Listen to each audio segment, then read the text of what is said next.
Now, welcome back to my YouTube channel. So ngayon magluluto tayo ng Pancit Chopsuey. Dahil lately, nakakagulat ka, nagbablog ako dito, okay lang? Ay, sorry. Kalimutan ko na naman sasabihin ko! Ma'am, kailangan mo lip tint? Okay na, nag-lip tint na ako. Brush ka na? Oo. Proceed. Ito! May nagbigay sa akin ng napakadaming gulay. So, syempre, para naman ma-utilize ko lahat ng mga binigay, diba, ng mga ayuda. So, magluluto tayo ng chopsuey! So, okay, let's go. Dahil chopsuey ang lulutuin natin, kailangan ng protein natin. Atay, nokma, at saka hipon. Ayan. Itong tatlo na to, importante, essential para makabuo tayo ng chopsuey. Pero kung wala naman kayo nito, pwede na rin naman kung anong trip ninyong protein, ano. Pero, ako kasi ang ginagamit ko talaga, hindi mawawala yung atay, yung manok, at saka yung hipon. Mars. Medyo pa-RIP na, pero pwede pa, diba? Ubusin na natin to, Mars. Kasi sayang naman. Since itong cauliflower natin, medyo malaki siya, diba? So, konti lang din yung kukunin natin. Kasi ayaw naman natin magmukhang puro gulay yung pancit, diba? Yung Pancit Chopsuey. Kailangan collaboration. Pantay lang sila ng dami. So, konti lang. Sapat lang. Excited ako dito sa Pancit Chopsuey natin. Kasi alam naman natin na ang pancit is, kumbaga yung mga sahog niya o gulay na nilalagay sa pancit. Halos may similarities lang din sila nung chopsuey, diba? Sa totoo lang. So, gagawin natin makabuhan yung pancit na to. So, next naman natin, Baguio beans. Paslant siya, pero half lang nito. Ganyan. Pak! Ayan. Ganyan. Push na yan. Ayan. Kasi yung carrots natin, diba? Ayan. Kailangan, uniform size. So, next naman natin yung bell pepper. So, ganyan lang ang dar. So, syempre, hindi mawawala ang aking pechay. Syempre, before natin hiwain, huhugasan muna natin yung pechay ko. Okay. So, next naman natin, repolyo. Yung hiwa natin dito sa repolyo, medyo kapalan o lapanan natin ng konti. Kasi kapag naluto siya o nainitan siya, hindi na siya visible, diba? So, susunod naman natin itong chicharo. Itong chicharo, merong technique na pagtanggal dito. Ganyan o. Yan. Babaliin mo lang siyang ganyan. Tapos, yan. O, diba? Char. Okay, tagal ko nang nag-iintay na sa akin ay mag-aalay. So, next naman natin, sibuyas. So, naghanda na ako ng kumukulong tubig dito. Ang gagawin natin, ibablanch natin yung mga gulay ng taon. So, lalagyan natin siya ng salt. Ayan.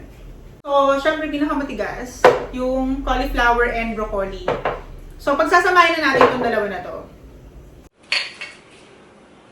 Super bilis lang ng pag-blanch natin. Nabalitaan ko na si Miss Cara David daw ng Pinasarap, mahilig daw sa gulay. So, feeling ko, magugustuhan niya tong Pancit Chopsuey. So, shout out sa'yo, Miss Cara. Baka naman. Sana makasama kita sa next episode ng Pinasarap. Shout out sa'yo. Fantastic reaction.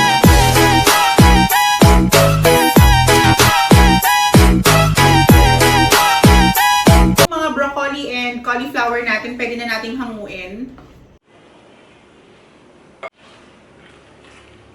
Carrots, yung young corn, sama na rin natin yung baggy beans, and yung bell pepper. Sama na rin natin chicharo. Sama-sama together. Mga gulay, pwede na nating hanguin. Pangarap ko ay ibigin ka at sa habang panahon ikaw ay magkasama, ikaw na lang siya. Ma'am, ang ingay mo! Nag-aaral ako! Nagpa-vlog din ako dito eh! Ang galing! Ang galing! Kainis to. Oh well, kapag nagluluto talaga ako ng pancit canton, ina-adobo ko yung atay. Pero since hindi ko siya pwedeng adobohin kasi ayokong mangitim yung pancit chopsuey natin. So ang gagawin ko, igigisa ko lang to. So una natin gagawin is wamba,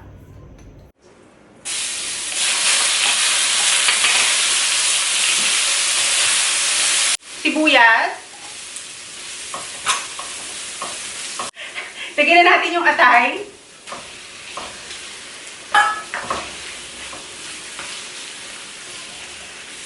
nokma, tatawa, nokma, manok, nokma, hola.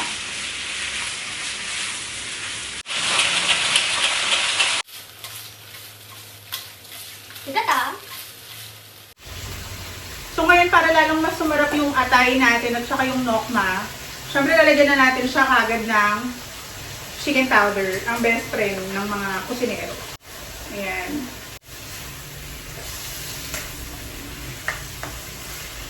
So ito, luto na yung nokma natin at saka yung atay. So pwede na natin ilagay yung hipon.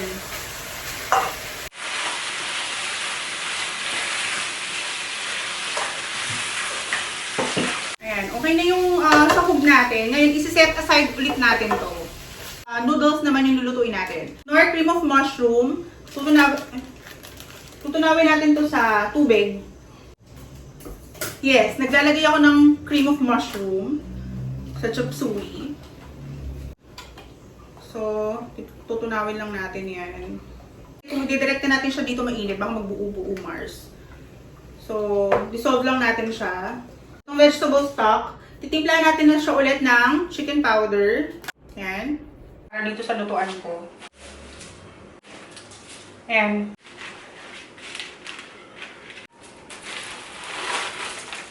So, tatandaan ninyo na kapag magluluto kayo ng mga anything na mga bihon, pansit, sotanghon, lagyan nyo ng oil. Kasi, para hindi siya magdikit-dikit. Ito na yung magsisilbing slurry niya. Yung ating cream of mushrooms. So maglalagay din tayo ng oyster sauce. Syempre mega prime yan, 'di ba? So mega prime, hello. Tayo ng sugar. Ayan. Konting kulay lang kasi gusto pa rin naman natin na yung pagka-white sauce itong kanto natin nandun pa rin. Kaya hindi tayo maglalagay ng toyo. Cream of mushrooms. Yan, alalay lang muna.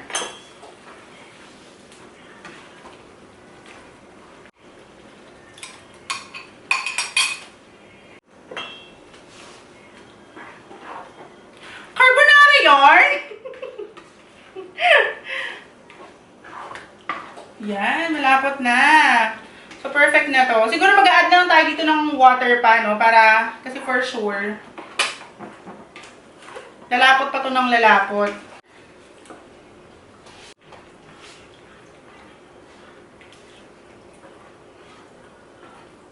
So, para maiwasan natin na lumapot siya ng sobra-sobra, so, pinatay ko na yung apoy. So, maluluto pa ng maluluto yan. Ngayon, ilalagay na natin yung mga gulay.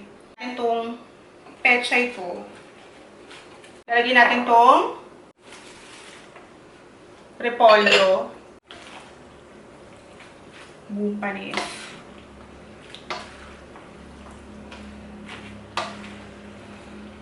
So, ilalagay na rin natin yung green peas.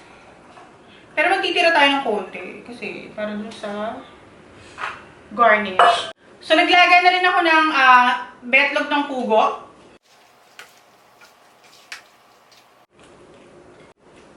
Kulay ang buhay. Pakinin natin yung sahog natin. Tapos mix natin siya ulit. Chopsuey yarn?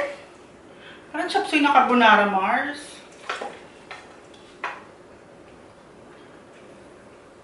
Diba? Ang sarap ng, nung lasa ng Chopsuey, pag may atay talaga, hindi pwedeng mawala ito, Mars. Pak. Yan. Sana hindi matapon. Fish ko lang.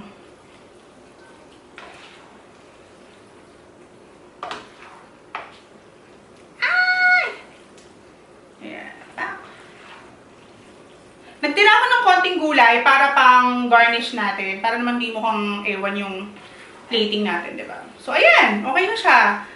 Luto na yung pancit chopsuey natin.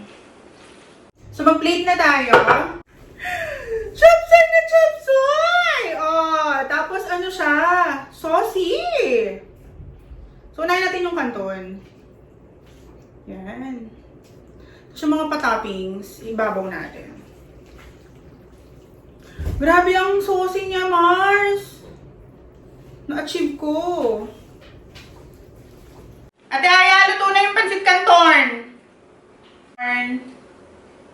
Mga greeny-greeny.